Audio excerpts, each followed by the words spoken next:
Este tercer reportaje sobre Santo Domingo comienza diciendo que la capital es una boca voraz e insaciable.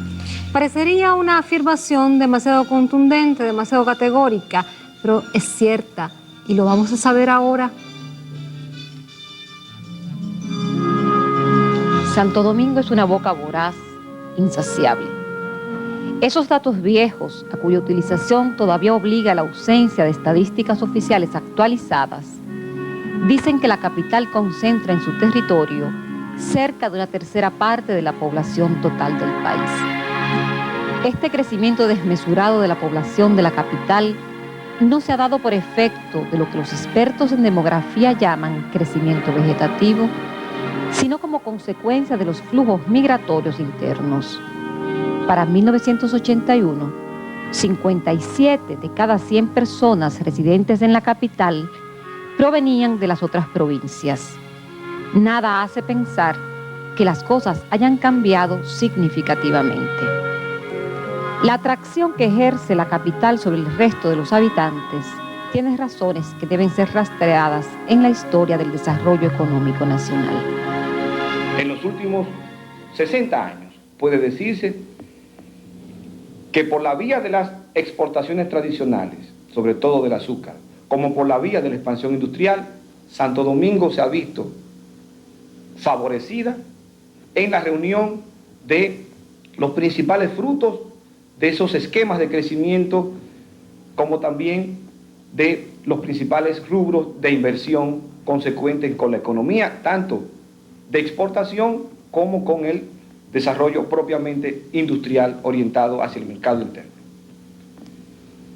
En tal sentido, la concentración poblacional, la concentración de recursos de infraestructura, como la concentración de inversiones en la ciudad de Santo Domingo, debe verse como resultado de un complejo proceso histórico en el que influyen, sobre todo, el tipo, las modalidades de crecimiento económico a través de los cuales en el presente siglo la República Dominicana, de una u otra manera, se ha insertado en un esquema de división internacional del trabajo como economía subdesarrollada y dependiente.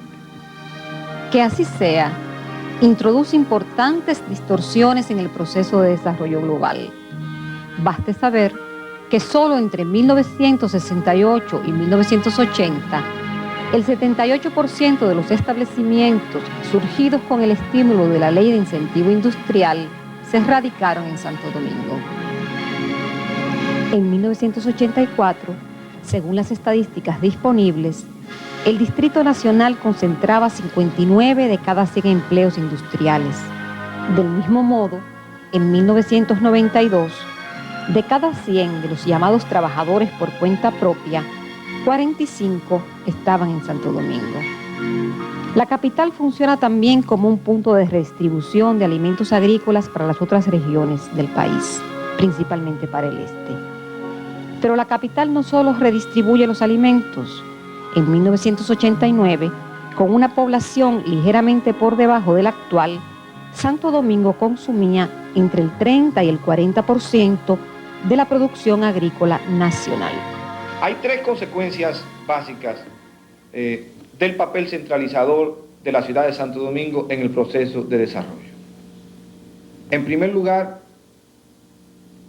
el papel de la ciudad como punto central de concentración del proceso migratorio interno.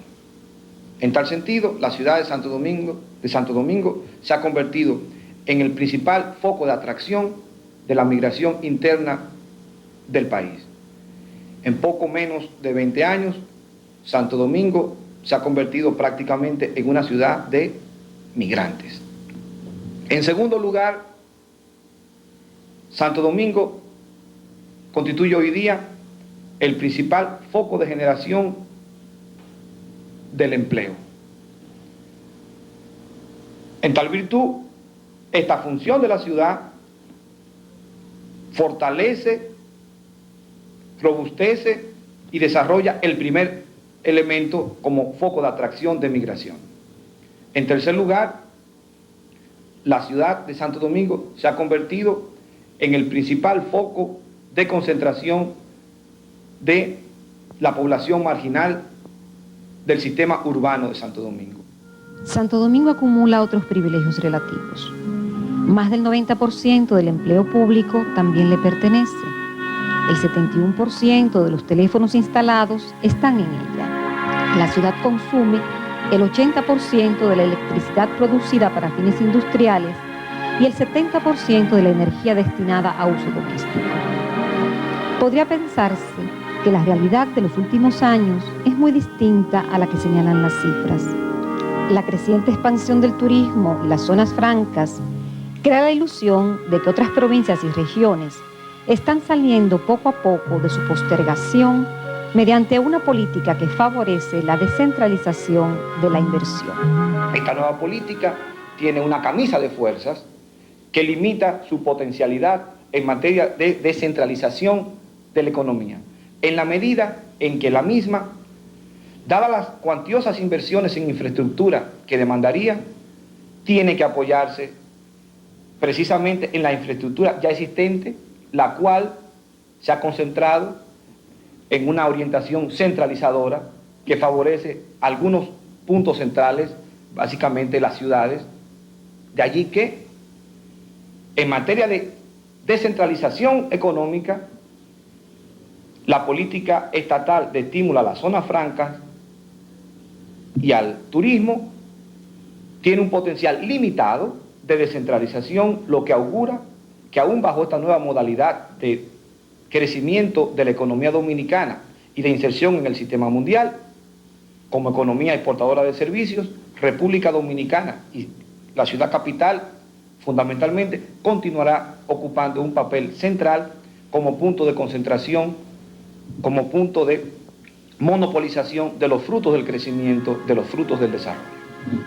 La primacía de la ciudad de Santo Domingo sobre las demás provincias tiene por fuerza manifestaciones en el campo cultural. De ahí que la capital congregue el 23% de los estudiantes de la educación pública y el 86% de los universitarios. Es también escenario de la casi totalidad de los espectáculos artísticos nacionales e internacionales y su población disfruta, por lo menos teóricamente, de mayores facilidades para el ocio que el resto del país. Pero estos privilegios no evitan los graves problemas sociales que conmueven a la ciudad de Santo Domingo, que es también el centro político nacional. No por casualidad, entonces, sus calles, como ningunas otras en toda la geografía, han sido el escenario de las más exitosas y continuas luchas sociales. Y es que en los 180 kilómetros cuadrados de la capital está el resumen de lo que han sido los dominicanos a través de su historia y, casi seguramente, de lo que desean ser en el tiempo inmediato del porvenir.